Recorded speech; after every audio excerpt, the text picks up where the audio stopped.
Os Jogos dos Feácios. Quando nasceu a aurora de róseos dedos, Alcino conduziu os feácios até a praça, que fora construída perto de onde estavam as naus. Para lá se dirigiram, sentando-se em assentos polidos, uns ao lado dos outros. E pela cidade foi a deusa Atena, na forma do arauto de Alcino. Abordou cada cidadão e assim lhe disse: Venham todos ver o estrangeiro que veio há pouco para a casa de Alcino. Tendo vagueado pelo mar, parece um deus. Depressa se encheram de homens os assentos da praça, com aqueles que se reuniam, e muitos se maravilharam ao ver o filho de Laertes, pois sobre ele Atena derramara na cabeça e nos ombros uma beleza invulgar, fazendo-o mais alto e mais musculoso aos olhos de quem o fitava, para que assim fosse estimado por todos os feácios. E lhes parecesse digno de admiração e respeito, quando o pusessem à prova em muitas contendas atléticas. Assim que todos se juntaram, para eles falou então Alcino, proferindo estas palavras: Ouçam, ó príncipes e conselheiros dos feácios, este estrangeiro cujo nome não sei, chegou errante à minha casa. Pede que o transportemos. Suplica tal segurança. Como no passado fizemos, vamos conceder-lhe transporte. Pois não há homem que venha a meu palácio que lá permaneça se lamentando por falta de transporte. Arrastemos, portanto, uma escura nau até o mar divino, que nunca antes tenha navegado. Escolhamos 52 mancebos dentre o povo, que já antes provaram ser os melhores. Depois, preparemos rapidamente um banquete, indo para meu palácio. A todos darei generosa hospitalidade. Aos mancebos é isso que ordeno. Quanto aos outros, venham agora a meu belo palácio, para que mostremos ao estrangeiro nossa estima.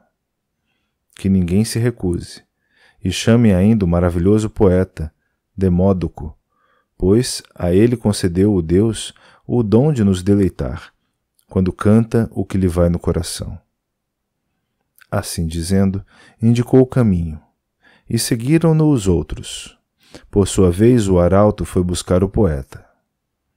Dirigiram-se os 52 mancebos escolhidos, como lhes for ordenado, para a orla do mar. E, quando chegaram à nau, arrastaram-na primeiro para a água funda, depois colocaram o mastro e a vela na escura nau e ajustaram os remos com correias de couro, cada coisa pela ordem certa. Içaram a branca vela e ancoraram a nau na água funda. Depois se dirigiram ao grande palácio do fogoso Alcino. Os pórticos, os pátios e os edifícios estavam repletos de homens que ali se reuniam. Eram muitos, tanto novos como velhos. Em sua honra, Alcino degolou em sacrifício 12 ovelhas, 8 javalis e 2 bois. Esfolaram e esquartejaram os animais e fizeram um aprazível banquete.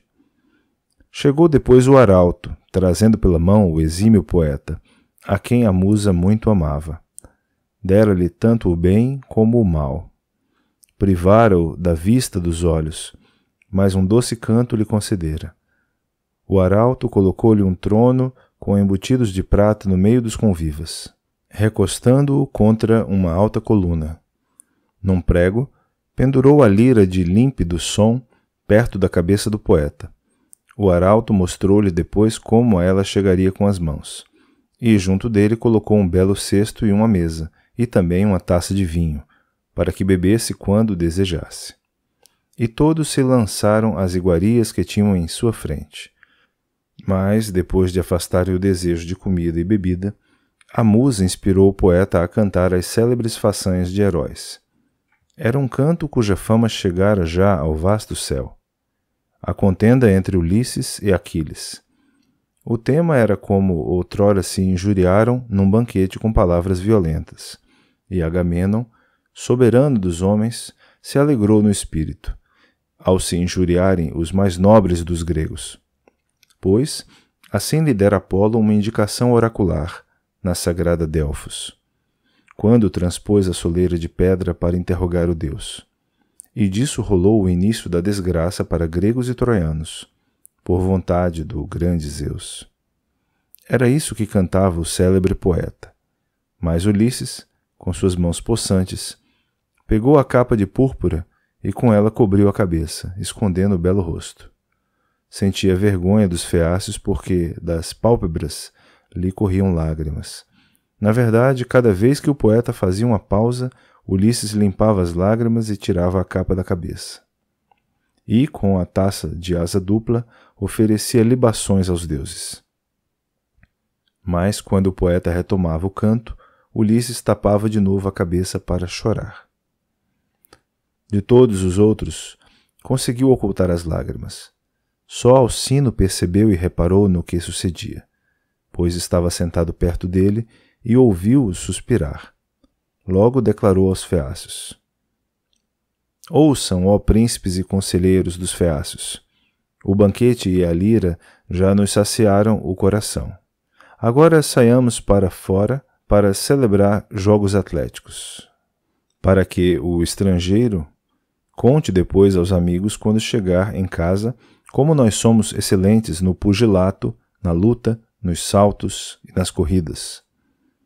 Assim dizendo, indicou o caminho e todos o seguiram. O arauto pendurou no prego a lira de límpido som, pegou na mão de Demódoco e levou-o para fora da sala, pelo mesmo caminho que tinham seguido os outros príncipes dos feácios, para se admirarem com os jogos. Foram para a ágora e seguiu uma multidão imensa, aos milhares. Levantaram-se muitos e nobres mancebos, entre eles os 3 filhos de Alcino, Laodamas, Álio e o belo Clitoneu. Em primeiro lugar, competiram na corrida. Da marca da partida foi-lhes traçado um curso. Todos correram depressa, levantando a poeira da planície. Mas entre eles o melhor foi Clitoneu. A distância de um aparelho de mulas em terra arável. Era essa a distância entre ele e os outros, quando chegou aonde estava o povo. Os outros tinham ficado para trás. Em seguida competiram na luta dolorosa. Aqui foi Euríalo, o melhor de todos os príncipes. Nos saltos distinguiu-se Anfíalo, mais que qualquer outro. No lançamento do disco, o melhor de longe foi Elatreu. E no pugilato ganhou Laodamas, o belo filho de Alcino. Mas, depois que todos deleitaram o espírito com jogos, entre eles falou Laodamas. Amigos, perguntemos agora ao estrangeiro se conhece ou aprendeu contendas atléticas. De corpo não é mau, reparem nas coxas e nas pernas, em ambos os braços, no pescoço possante, na grande força. E juventude não lhe falta, apesar de atormentado por tantas desgraças. Pois eu não penso haver coisa mais terrível que o mar para abater um homem, por mais forte que ele seja. Tomando a palavra, assim lhe respondeu Euríalo. Laodamas, aquilo que você disse foi na medida certa. Vá agora desafiá-lo, falando-lhe publicamente. Logo que ouviu essa resposta, o belo filho de Alcino colocou-se no meio de todos e assim disse a Ulisses. Agora venha também você, ó estrangeiro, experimentar uma das contendas atléticas, se porventura sabe alguma. Para mim tem aspecto de atleta. Na vida não há maior glória para o homem do que os feitos alcançados pelos pés e pelos braços. Experimente, pois, qualquer coisa e afaste as dores do espírito. Sua viagem não será adiada. Já está lançada a nau que o levará, e a tripulação está já pronta. Mas Ulisses respondeu-lhe: Laodamas, por que me desafia? Para zombar de mim? No espírito tenho mais sofrimentos que contendas atléticas. Eu que no passado muito padeci e muitos males aguentei. Agora estou sentado no meio de sua ágora, ansiando por meu regresso, como suplicante do rei e de todo o povo. Foi então que lhe respondeu Euríalo, insultando-o cara a cara. Não, estrangeiro, a mim não dá a impressão de ser um homem conhecedor de contendas atléticas. Das que praticam homens. Parece-me mais alguém que vai e vem na nau bem construída, comandante de marinheiros que são eles próprios mercadores, alguém que só pensa na carga e está sempre muito atento aos lucros do regateio. De atleta, de fato, não tem nada. Fitando-o com as sobrancelhas carregadas, Ulisses retorquiu: Estrangeiro, não foram bonitas suas palavras. Parece desvairado, mas afinal é verdade que nem a todos os homens os deuses concederam o dom da beleza, da compreensão e da eloquência. Pois ao homem, que é inferior pelo aspecto físico, beleza dão os deuses às suas palavras, de forma que outros o contemplam com prazer, porque fala sem hesitação, com doçura e pudor. E assim é superior entre o povo reunido e na cidade todos o fitam como se fosse um deus. Por seu lado, outro homem, uma cuja beleza se iguala à dos deuses, só que as palavras dele não foram coroadas com a grinalda da graça. É seu caso excepcional como é na beleza, pois nenhum deus o faria mais belo do que é. De inteligência, porém, é desprovido. Encolerizou o coração em meu peito, falando de modo rude e sem medir as palavras. Não sou desconhecedor de contendas atléticas, como você afirma, mas entre os melhores me contava, quando podia confiar em minha juventude e em meus braços. Mas agora me dominam a dor e a desgraça. Sofri muito. Assim, apesar disso, participarei de seus jogos, pois me provocou com seu discurso e feriu meu coração. Assim falando, levantou-se de repente, ainda vestido com a capa, e agarrou um disco maior e mais grosso, e em grande medida mais pesado, do que os discos que tinham lançado os feácios. Dando voltas com o corpo, lançou-o da mão possante. O disco zumbiu no vôo, e no chão se agacharam os feácios de longos remos, famosos por suas naus, sob o ímpeto do lançamento. Voou o disco além das marcas de todos, acelerando com ligeireza a partir da mão de Ulisses. Com corpo de homem, Atena marcou o sítio, declarando: Até um cego, ó estrangeiro, distinguiria sua marca pelo tato, visto que não mistura com as outras. Mas está muito à frente. Anime-se com essa contenda. Nenhum dos feácios poderia igualá-lo ou ultrapassá-lo. Assim falou, e Ulisses animou-se, contente porque alguém por ele torcia no meio da multidão. E, então, já mais aliviado, assim disse aos feácios: Vejam agora se conseguem atingir isto, ó rapazes. Penso ser capaz de lançar outro tão longe, ou mais longe ainda, se algum de vocês sentir vontade. Que aqui venha para ser posto à prova, seja luta, pugilato ou corrida. Não me importo. Que seja qualquer um dos feácios, à exceção de Laodamas, ele é meu anfitrião. Quem combateria contra quem o estima? Desprovido de juízo é aquele homem que desafia para contendas atléticas quem o recebe em terra estrangeira. Em tudo, só a si mesmo se prejudica. Mas, dentre todos os outros, nenhum eu menosprezarei nem recusarei, mas quero conhecê-los, posto à prova, corpo a corpo. Nada há em que eu seja fraco, nas contendas atléticas dos homens. Na verdade, sei bem manejar o arco bem polido. Era sempre eu o primeiro a atirar e acertar contra a multidão de inimigos, embora muitos companheiros estivessem a meu lado e atirassem com seus arcos contra os homens. Só Filocteto me superava com seu arco na terra dos troianos, quando nós, gregos, disparávamos as setas. E a lança atiro eu mais longe do que outro atira uma seta. Na corrida é que receio poder vencer-me algum dos feácios, pois fui quebrantado pela força de muitas ondas e na embarcação em que seguia faltavam mantimentos, e por isso meus membros estão agora amolecidos. Assim falou, e todos permaneceram em silêncio. Foi Alcino o único a tomar a palavra, dizendo: Estrangeiro, não é com falta de gentileza que nos diz tais coisas, mas antes porque quer realçar sua excelência, ofendido como foi por aquele homem que o insultou no meio dos jogos. Não teria amesquinhado sua excelência quem com decência soubesse falar. Mas ouça agora minhas palavras. para que possa relatá-las a outro herói, quando em seu palácio se banquetear na companhia de sua mulher e de seus filhos, recordado de nossa excelência e das façanhas que até agora Zeus nos concedeu, já desde o tempo de nossos pais.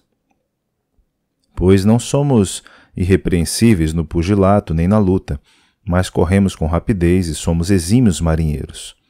A nós, sempre caro é o festim, assim como a lira, as danças, as mudas de roupa, os banhos quentes e a cama. Agora, todos vocês, que são os melhores bailarinos dos feácios, deem início à dança, para que o estrangeiro conte aos amigos, quando chegar em casa, como somos superiores aos outros na navegação, na corrida, na dança e no canto, e que alguém vá imediatamente buscar para Demódoco a lira de límpido som, que ficou em alguma parte em meu palácio. Assim falou Alcino, e levantou-se o arauto para trazer do palácio do rei a lira cinzelada. Levantaram-se em seguida 9 oficiais, escolhidos do povo, que tudo nas contendas atléticas bem organizavam. Nivelaram o piso para a dança e demarcaram um belo recinto.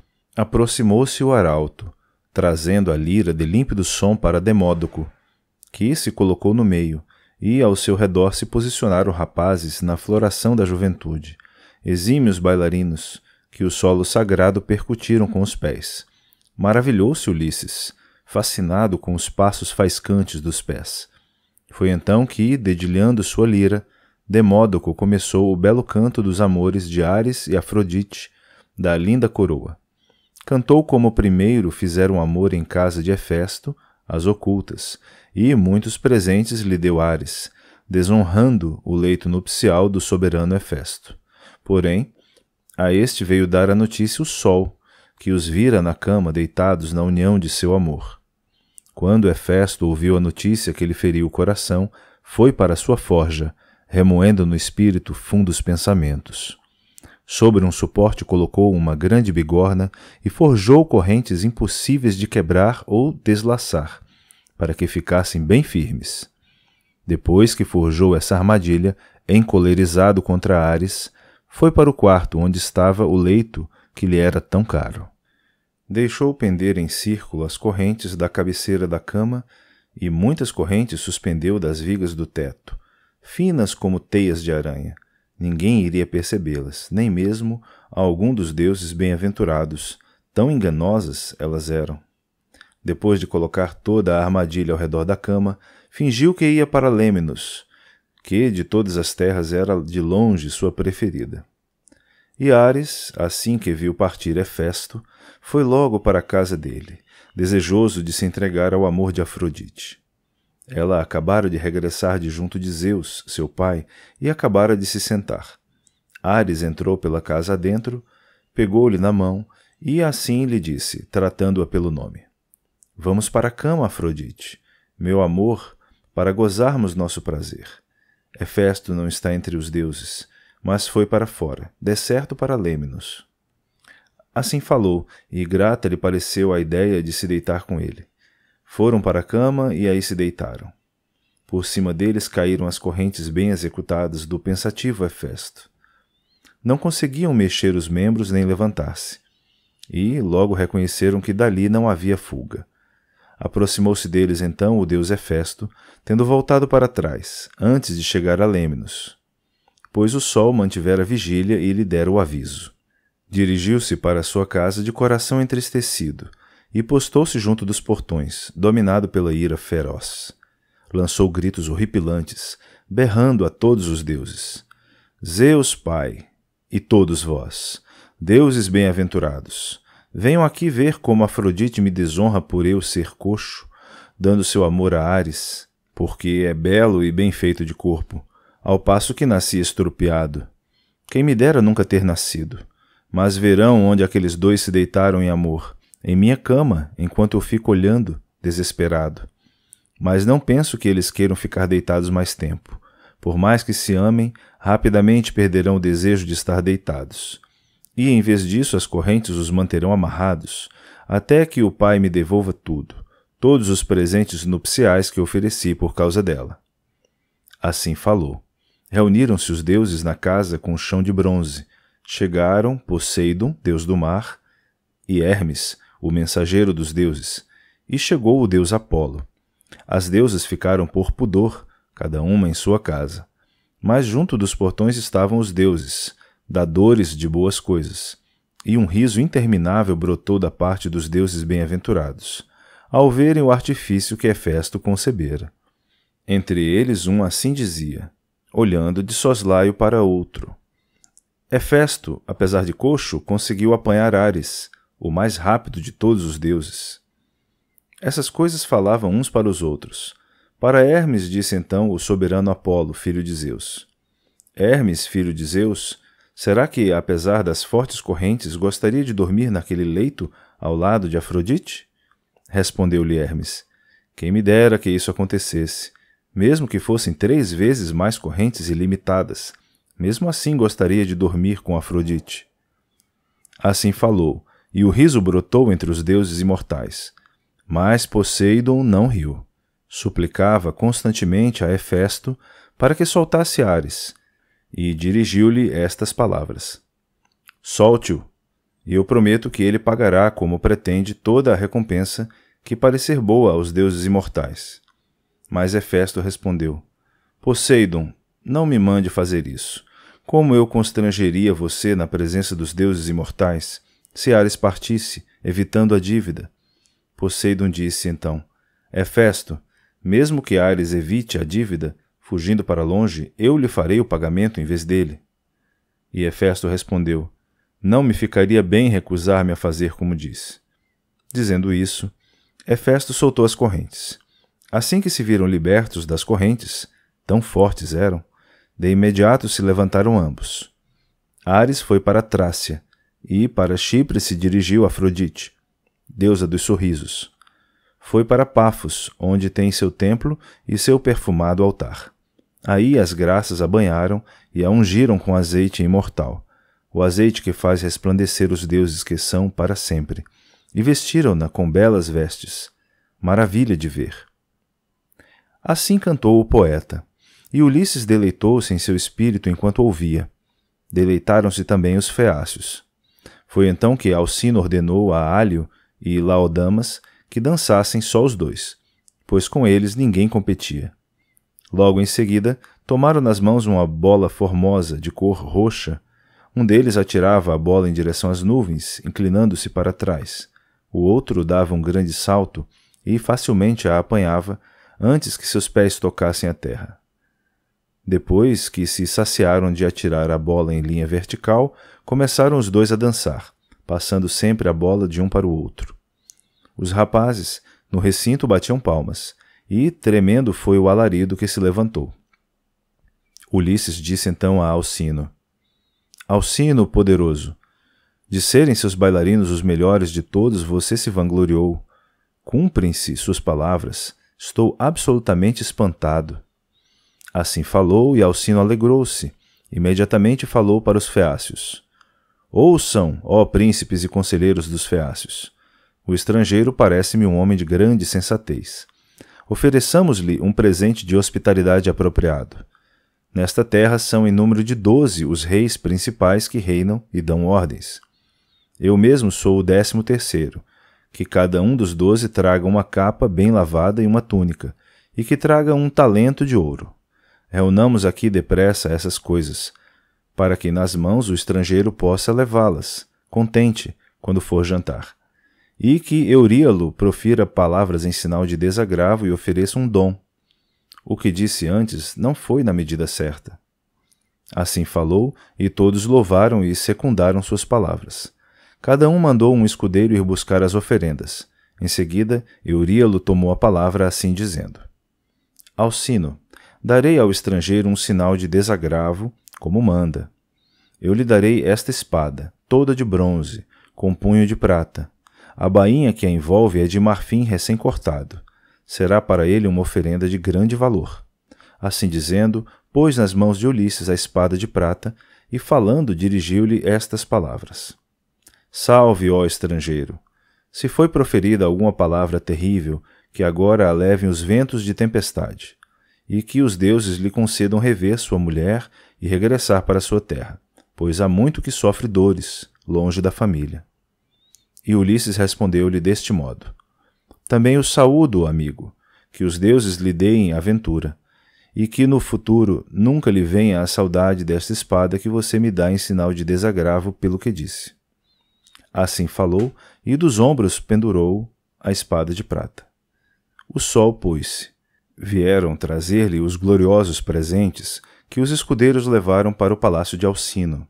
Receberam-nos os filhos de Alcino, que colocaram junto da mãe veneranda os lindíssimos presentes. Alcino indicou o caminho e todos foram sentar-se em tronos elevados. O rei falou então para a rainha Areta: Minha esposa, traga aqui uma bela arca, a melhor que tiver. Nela ponha você mesma uma capa bem lavada e uma túnica, e para o estrangeiro ponha no fogo uma caldeira. Aqueçam água, para que depois de tomar banho ele contemple todos os presentes que aqui estão. Presentes que trouxeram os feácios, que depois se deleite com o jantar, ao som do hino cantado. De minha parte, eu lhe darei esta lindíssima taça que me pertence, feita de ouro, para que se lembre de mim todos os dias de sua vida, quando oferecer libações em sua casa a Zeus e aos outros deuses. Assim falou, e Areta ordenou às servas que pusessem no fogo uma trípode enorme, o mais rapidamente que conseguissem. Colocaram sobre o fogo ardente a trípode para aquecer água. Nela verteram água para o banho. Por baixo puseram lenha. O fogo cobriu a barriga da trípode e a água ficou quente. Nesse meio tempo, Areta trouxe para o estrangeiro uma arca lindíssima e nela colocou as belas oferendas, as roupas e o ouro que os feácios tinham oferecido.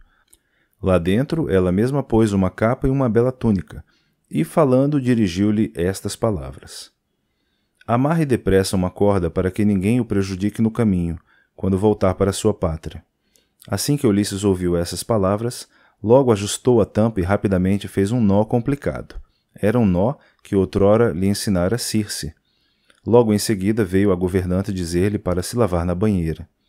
E foi com alegria que em seu coração ele contemplou a água quente para o banho, visto que esse tratamento não recebera desde que deixara a gruta de Calipso, onde fora tratado como um deus. Depois que as servas o banharam e o ungiram com azeite, sobre os ombros lhe lançaram uma bela capa e uma túnica.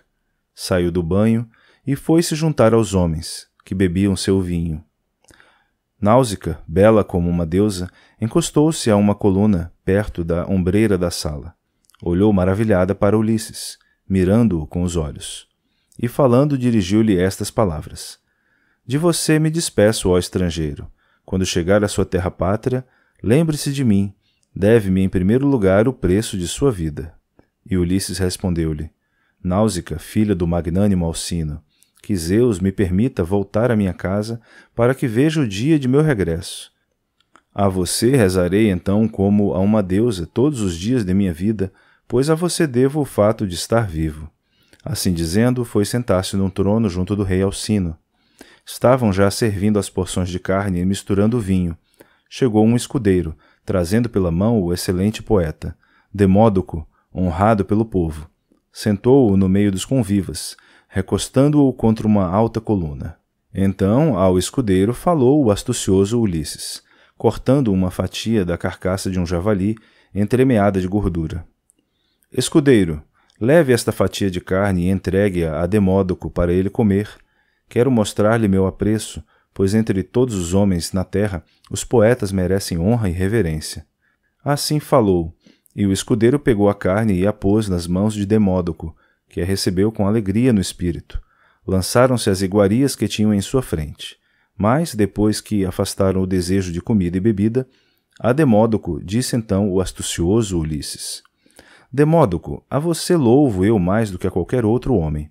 É com grande propósito que canta tudo o que os gregos fizeram e sofreram, como se lá tivesse estado. Mas mude agora de tema e cante-nos a história do cavalo de madeira, o cavalo que Ulisses levou para dentro de Troia, graças a uma artimanha, depois de tê-lo enchido com os homens que saquearam a cidade.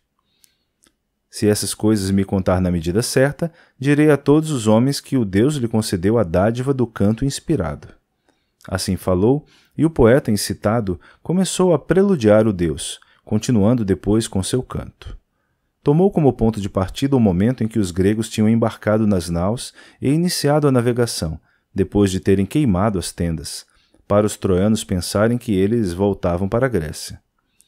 Mas outro grupo de gregos, sob o comando do glorioso Ulisses, estava na ágora dos troianos, escondidos dentro do cavalo, pois os próprios troianos o tinham arrastado para a cidade.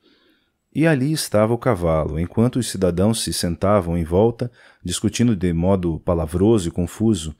3 planos lhes agradaram: ou rachar a madeira oca com o bronze impiedoso, ou arrastá-lo até o cimo da cidade e atirá-lo para as rochas, ou deixá-lo ficar como oferenda para os deuses. E foi isso que acabou mais tarde acontecendo, pois era seu destino perecerem devido ao grande cavalo de madeira, dentro do qual estavam sentados os melhores gregos para trazer a morte aos troianos. E cantou como os gregos saquearam a cidade, entornando-se para fora do cavalo. Cantou como por caminhos diferentes arrasaram a íngreme cidade, e como Ulisses se dirigiu, como se fosse o deus da guerra, à casa de Deífobo, na companhia de Menelau. Aí dizem que Ulisses ousou a mais terrível das lutas, de que saiu vencedor com o auxílio de Atena. Foi esse o canto do célebre poeta, e Ulisses derretia-se a chorar. Das pálpebras as lágrimas umedeciam-lhe o rosto, tal como chora a mulher que se atira sobre o marido que tombou na frente da cidade e de seu povo, no esforço de afastar da cidadela e dos filhos a ruína, e ao vê-lo morrer, arfante e com falta de ar, a ele se agarra, gritando em voz alta, enquanto atrás dela os inimigos lhe batem com as lanças nas costas e nos ombros para arrastá-la para o cativeiro, onde terá trabalhos e dores, e lhe irão murchar as faces com o pior dos sofrimentos. Assim Ulisses deixava cair dos olhos um choro aflito. De todos os outros conseguiu ocultar as lágrimas. Só Alcino percebeu e reparou no que sucedia, pois estava sentado perto dele e ouviu-o suspirar. Logo declarou aos feácios: Desde que demos início ao banquete e o poeta começou a cantar, o estrangeiro não parou de chorar e se lamentar. A dor abateu-se sobre ele. Que o canto cesse, para que todos nós nos alegremos, anfitriões e hóspedes. Foi em honra ao estrangeiro que preparamos tudo isso, o transporte e os presentes que lhe damos com amizade. Assim, de sua parte, não esconda com intenção calculista aquilo que quero lhe perguntar. Diga-me o nome pelo qual o tratam sua mãe e seu pai. E diga-me qual é sua terra, qual é sua cidade, para que até lá nossas naus o transportem. Descobrindo o percurso por si sós, é que os feácios não têm timoneiros, nem têm lemes, como é hábito entre as naus dos outros. Mas as próprias naus compreendem os pensamentos e os espíritos dos homens, e conhecem as cidades e os férteis campos de todos, atravessando o abismo do mar rapidamente ocultadas por nuvens e nevoeiro. Nunca receiam que algo de mal lhes aconteça. Nunca têm medo de se perder. Mas diga-me agora com verdade e sem rodeios, por onde vagueou, a que terras de homens chegou, fale-me deles e das cidades que eles habitam, tanto dos que eram ásperos e selvagens como dos justos. Fale-me dos que acolhiam bem os hóspedes, tementes aos deuses, e diga-me por que chora quando ouve falar de Troia. Será que algum parente seu lá morreu? Ou então um camarada de armas, que era seu amigo? Pois um amigo não é de modo algum inferior a um irmão.